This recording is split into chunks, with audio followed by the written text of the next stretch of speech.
Para adorator yang terkasih, Tuhan mengundang kita untuk terus-menerus menemukan makna dari setiap peristiwa hidup kita.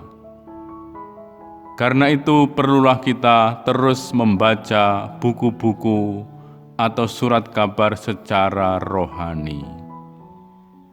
Semua peristiwa yang terjadi dalam hidup kita yang singkat ini perlu untuk terus ditafsirkan, direnungkan, dan dimaknai. Yesus berkata kepada kita, "Apabila kamu melihat awan naik di sebelah barat, segera kamu berkata, akan datang hujan, dan hal itu memang terjadi. Dan apabila kamu melihat angin selatan bertiup, kamu berkata, hari akan panas terik, dan hal itu memang terjadi. Hai orang-orang munafik, rupa bumi dan langit kamu dapat menilainya. Mengapa kamu tidak dapat menilai zaman ini?"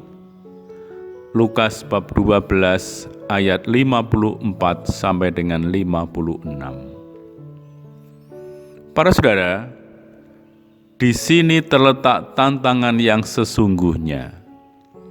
Yesus tidak memandang peristiwa-peristiwa pada zaman kita ini sebagai rangkaian kejadian dan kebetulan yang tidak berhubungan dengan kita. Yesus memandang peristiwa-peristiwa politik, ekonomi, dan sosial dalam hidup kita sebagai tanda-tanda yang perlu ditafsirkan, direnungkan, dan dimaknai secara rohani. Peristiwa-peristiwa itu harus dibaca secara rohani. Tetapi bagaimana? Yesus menunjukkan caranya. Suatu ketika, orang menyampaikan kepada Yesus berita bahwa Gubernur Pilatus telah membunuh sejumlah pemberontak dari Galilea dan mencampurkan darah mereka dengan darah kurban orang-orang Romawi. Ketika mendengar laporan itu, Yesus berkata, "Sangkamu orang-orang Galilea ini lebih besar dosanya daripada dosa semua orang Galilea yang lain karena mereka mengalami nasib itu?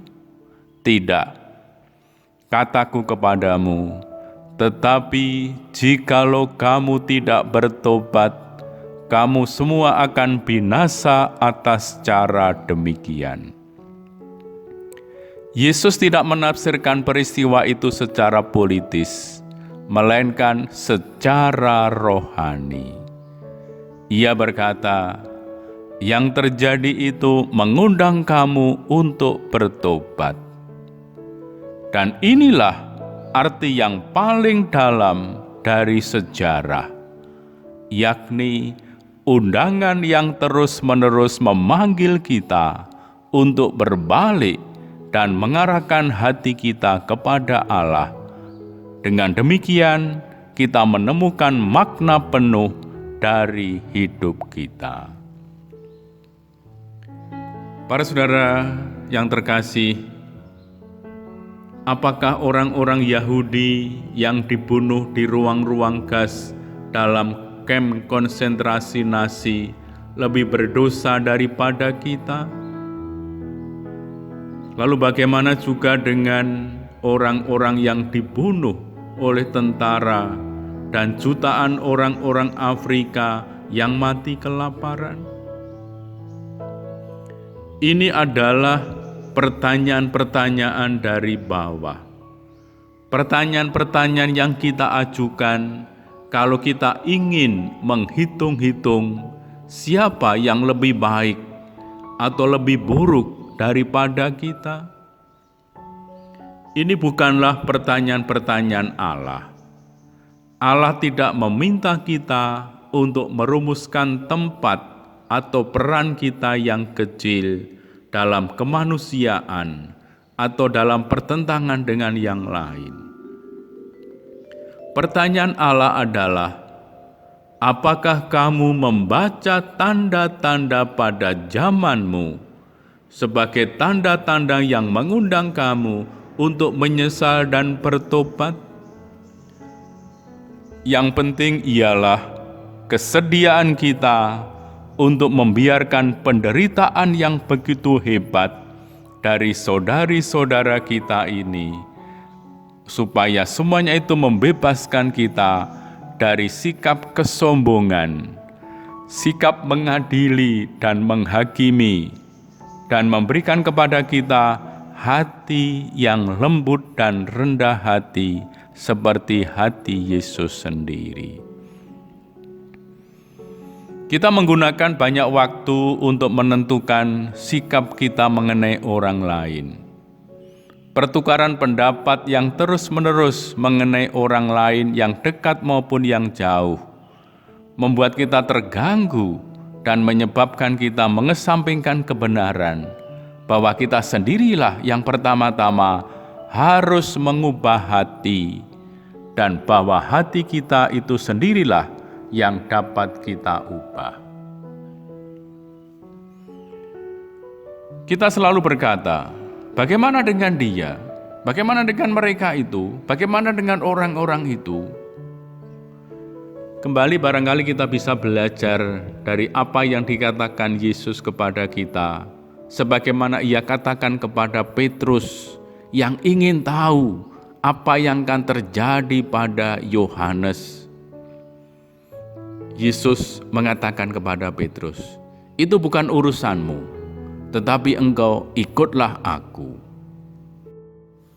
Para adorator yang terkasih, inilah adalah ajakan Yesus agar kita membebaskan diri dari sikap kesombongan dan tinggi hati, dari sikap mengadili dan menghakimi sesama, dan mengundang kita agar kita lembut dan rendah hati, dan terus-menerus mengarahkan hati kepada Tuhan untuk mengikuti Dia. Pada kesempatan lain, Yesus juga mengundang kita untuk belajar terus melayani dan memberikan hidup. Sebagaimana dikatakan dalam Injil Markus bab 10 ayat 42-45. Kamu tahu bahwa mereka yang disebut pemerintah bangsa-bangsa memerintah rakyatnya dengan tangan besi, dan pembesar-pembesarnya menjalankan kuasanya dengan keras atas mereka. Tidaklah demikian di antara kamu. Barang siapa ingin menjadi besar di antara kamu, hendaklah ia menjadi pelayanmu. Dan barang siapa ingin menjadi yang terkemuka di antara kamu, hendaklah ia menjadi hamba untuk semuanya. Karena Anak Manusia juga datang bukan untuk dilayani, melainkan untuk melayani dan memberikan nyawanya menjadi tebusan bagi banyak orang.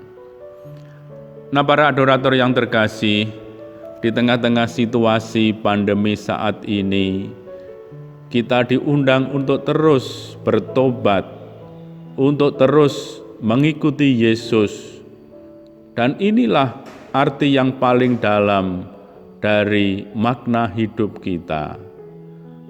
Undangan yang terus-menerus memanggil kita untuk berbalik dan mengarahkan hati kepada Allah, untuk belajar dari Dia, bagaimana kita datang untuk melayani, untuk membagikan hidup, supaya hidup kita sungguh menjadi berkat bagi sesama.